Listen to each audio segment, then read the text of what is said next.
ஜோதிட ரகசியங்கள் நேயர்கள் அனைவருக்கும் எனது அன்பான வணக்கம்.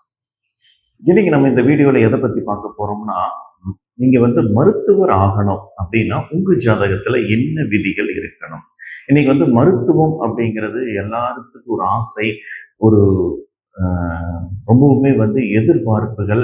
ஏன்னா மருத்துவம் நம்ம நல்ல சர்வீஸ் பண்ணலாம், அந்த மைண்டோடு இருக்கிறவங்க எல்லாமே மருத்துவம் படிக்கணும்னு ஆசைப்படுறாங்க. ஆனா எல்லாத்துக்கும் இன்னைக்கு நீட் தேர்வு அது இதுன்னு நிறைய சிக்கல்கள் இருக்குது. அந்த மருத்துவராகிறது நிறைய பேர்த்துக்கு கனவாக இருக்குது, லட்சியங்களாக இருக்குது. அப்படி நீங்க மருத்துவர் ஆகணும் அப்படின்னா உங்க ஜாதகத்துல என்ன விதி இருக்கணும் அப்படிங்கிறத இந்த வீடியோல பார்க்க போறோம். அதுக்கு ஒரு 3 உதாரண ஜாதகங்கள், இவங்க 3 பேரும் மருத்துவராக இருக்கிறாங்க. இந்த 3 ஜாதகத்தையும் கொண்டு உங்களுக்கு விளக்கவும் செய்யறேன். ஃபர்ஸ்ட் என்ன விதி இருக்கணும் அப்படின்னம்னா, நம்மளுக்கு செவ்வாய் வலுவாக இருக்கணும். நம்ம ஜாதகத்துல செவ்வாய் அப்படிங்கிறது மருத்துவத்துக்கான ஒரு முக்கியமான கிரகங்க. இந்த செவ்வாய் வலுவாக நின்றுச்சு, 10ஆம் வீட்டோட தொடர்பாகி நின்றுச்சு, இது கண்டிப்பாக நீங்க மருத்துவர் ஆவீங்க. 2வது 6ஆம் இடம். 6ஆம் இடங்கிறது நோயை கொடுக்கக்கூடிய ஒரு இடம். அங்க ஒரு சுபர் பார்வை இல்ல 6-10 தொடர்புகள் இதெல்லாம் இருந்தாலும் கண்டிப்பாக நீங்க மருத்துவர் ஆவீங்க. பொதுவா நம்மளுக்கு தொழில் வேலைகளை கொடுக்கக்கூடிய இடம் பார்த்துக்கிட்டீங்கனாலே 6-10ஆம் இடம். 6ஆம் இடம் உங்களுக்கு வேலையை கொடுக்கும், 10ஆம் இடம் தொழிலை கொடுக்கும், 2ஆம் இடம் உங்களுக்கு வருமானத்தை கொடுக்கும். அப்ப 2, 6, 10ல இருக்கக்கூடிய கிரகங்கள் உங்களுக்கு தொழில் வேலையை உறுதியாக கொடுக்குங்க. இந்த விதியை நீங்க ஞாபகம் வச்சுக்கிட்டீங்கனாலே போதுங்க. மருத்துவத்துக்கான விதிகளை நம்ம ஈஸியா பார்த்துடலாம். சரி, ரொம்ப முக்கியமா நம்ம உதாரண ஜாதகத்தை கொண்டு விளக்கினா இன்னும் உங்களுக்கு தெளிவான பதில்கள் கிடைக்கும். 6-10 தொடர்புங்கிறது ரொம்ப ரொம்ப முக்கியங்க. சரி, இப்போ மூணு பேருமே மருத்துவர். இந்த ஜாதகத்தில் இருக்கிற 3 பேருமே இப்ப பிரசண்டா வைத்தியம் பார்த்துக்கிட்டு இருக்கிற ஒரு நல்ல ஹாஸ்பிட்டல் இருக்கக்கூடிய ஒரு நல்ல டாக்டர்ஸ் தான்.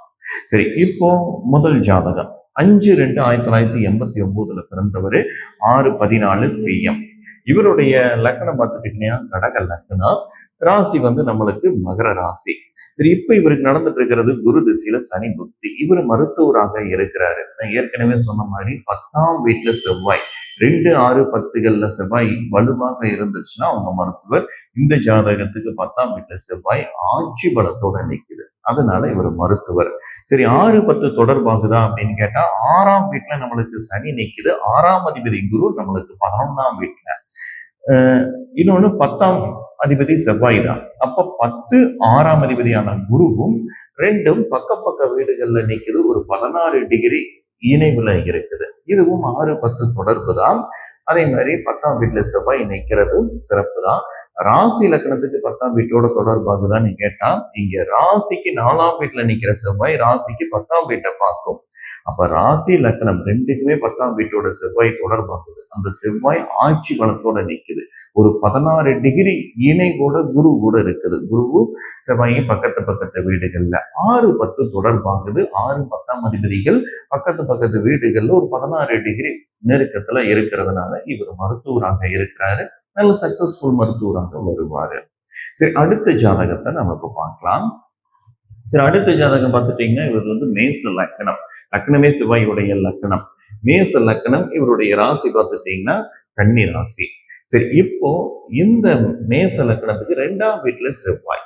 பொதுவா 2ல செவ்வாய் நின்னாலும் நம்மளுக்கு அந்த மருத்துவங்கிற அமைப்பை கண்டிப்பாக கொடுக்குங்க. ஏன்னா 2ஆம் இடம் பணத்தை கொடுக்கக்கூடியது. அங்க செவ்வாய் நிற்கும் போது கண்டிப்பா அந்த வைத்தியத்துக்கான அமைப்புகள் நம்மளுக்கு ரொம்ப நல்லாவே வருங்க. இன்னொன்னு நான் சொல்றது 6-10 தொடர்புங்கிறது. இங்க 6ஆம் இடம் பாருங்க, ரொம்ப நல்ல விதமா 6ஆம் அதிபதி புதன் இங்க ஆட்சி உச்ச பலத்தோட நிக்குது. ஆட்சி உச்ச பலத்தோட நிக்குது. 10ஆம் அதிபதி இங்க சனி, அது 9ஆம் வீட்டுல நின்று 6ஆம் வீட்டை பார்க்குது. அப்ப 10-6 தொடர்பு. 10-6 தொடர்பு வந்துட்டாலும் கண்டிப்பாக அந்த மருத்துவத்துக்குள்ள அவங்களை கொண்டுட்டு போகும். இவர் மருத்துவராக இருக்கிறாரு. லக்னத்துக்கு 2ஆம் வீட்டுல செவ்வாய் நிக்குது, அதனாலையும் இவர் மருத்துவராக இருக்கிறாரு. இதுதானுங்க முக்கியமான விதி. 6-10 தொடர்பு, செவ்வாய் 2-6-10கள்ல இருக்கிறது. சரி, அடுத்த ஜாதகத்தை நம்ம இப்ப பார்க்கலாம். சரி, ரொம்ப வேகமா போறேன், பரவாயில்ல, உங்களுக்கு என்ன முக்கிய விதியோ அதை தெரிஞ்சுக்கிட்டா போதுங்க. சரி, இந்த ஜாதகம் பிறந்த தேதி 5/4/93, 3:51 AM. இவருடைய லக்னம் நம்மளுக்கு கும்ப லக்னம். கும்ப லக்னம், லக்னத்திலேயே சனி. சரி, இவருக்கு 6ஆம் வீட்டுல செவ்வாய். 6ஆம் வீட்டுல செவ்வாய் நீசம். 6ஆம் வீட்டுல செவ்வாய் நீச பலத்தோட நிக்குது. ஆனாலும் இவர் மருத்துவர், நல்ல சக்சஸ்ஃபுல்லான ஒரு ஹாஸ்பிட்டல்ல நல்ல சம்பளம் வாங்கக்கூடிய ஒரு நல்ல மருத்துவர் தான். சரி, ஏன் இவர் மருத்துவர்? இவருக்கு 6ஆம் வீட்டுல செவ்வாய், 6ங்கிறது வேலையை கொடுக்கக்கூடியது.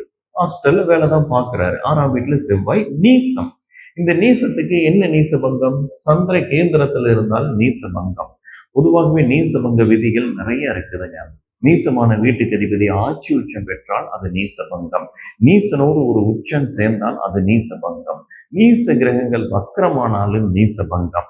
நீசமான கிரகத்துக்கு கேந்திரங்கள்ல சந்திரன் நின்னாலும் அது நீசபங்கம். இங்க கேந்திரத்துல சந்திரன் நிக்குது, அதனால நீசபங்கம். இது எல்லாத்தையும் தாண்டி ஒரு விதி இருக்குதுங்க. அது என்னன்னா, ஒரு 3-4 கிரகங்கள், ஒரு 3 கிரகங்கள் இல்ல 2 கிரகங்கள் ஒரு ஜாதகத்துல நீசமாகுது. அதுல ஒரு கிரகத்துக்கு நீசபங்கம் கிடைச்சிருச்சுன்னா மிச்சம் எல்லா கிரகத்துக்கு நீசபங்கம் கிடைச்ச மாதிரி தான். அது எல்லாத்தையுமே நம்ம நீசபங்கம்னு எடுத்துக்கலாம். அப்படி இங்க புதன் நீசமாகி உச்சனோட சேர்ந்து நிக்கிறதுனால அந்த புதனுக்கு நீசபங்கம் கிடைக்குது. இந்த செவ்வாயின் நீசபங்கத்தை அடையுது. இன்னொரு சந்திர கேந்திரத்திலையும் நீசபங்கம் அடையுது. சரி, 6ஆம் வீட்டில் இருக்கிற செவ்வாய் நம்மளுக்கு 10ஆம் வீட்டை தொடர்பு கொள்ளும். லக்னத்துக்கு 10ஆம் வீட்டை தொடர்பு கொள்ளும் பார்வையால. அதே மாதிரி ராசிக்கு 10ஆம் அதிபதி ராசிக்கு நம்மளுக்கு 7ஆம் வீட்டில் இருக்கிற செவ்வாய் ராசிக்கு 10ஆம் வீட்டை தொடர்பு கொள்ளும். லக்னத்துக்கு 10ஆம் அதிபதியான செவ்வாய் 6ஆம் வீட்டுல நிற்கிறது. இதுதான் 6-10 தொடர்புங்கிறது. லக்னத்துக்கு 10ஆம் அதிபதி செவ்வாய் நம்மளுக்கு 6ஆம் வீட்டுல, ராசிக்கு 10ஆம் வீட்டை பார்க்குது. சரிங்களா? இதுவும் 6-10 தொடர்பு இருக்குது. நம்மளுக்கு அதே மாதிரி சொன்ன மாதிரி 2, 6, 10 செவ்வாய் இருக்கிற ஜாதகங்கள் தான் இந்த 3மே. இந்த ஜாதகம் ஃபர்ஸ்ட் ஜாதகம் 10ல செவ்வாய், இந்த ஜாதகம் 2ல செவ்வாய், இது 6ல செவ்வாய்.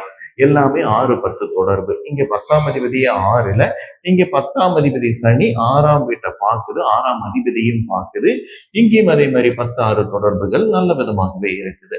ஏன்னா 6 குருவும் செவ்வாயும் 16 டிகிரிக்குள்ள இணைஞ்சு 10-6 தொடர்புங்கிறது வருது. இது தானேங்க மருத்துவத்துக்கான விதி. அப்ப மருத்துவத்துக்கான விதி, செவ்வாய் 2, 6, 10ஆம் இடங்கள்ல இருந்தால், அது வலுவாக இருந்தால், 6-10 தொடர்புகள் இருந்தால், ராசிக்கும் லக்னத்துக்கும் 2, 6, 10 ஏதோ ஒரு இடங்கள்ல வரும்போது அது கண்டிப்பா மருத்துவ அமைப்பை கொடுக்கவே தாங்க செய்யும். சரி, இந்த வீடியோ உங்களுக்கு பிடிச்சிருந்துச்சுன்னா லைக் பண்ணுங்க. ஜோதிட ரகசியங்கள் சேனலை ஃபாலோ பண்ணுங்க. மறுபடியும் நம்ம அடுத்த நல்ல வீடியோல சந்திப்போம். நன்றி, வணக்கம்.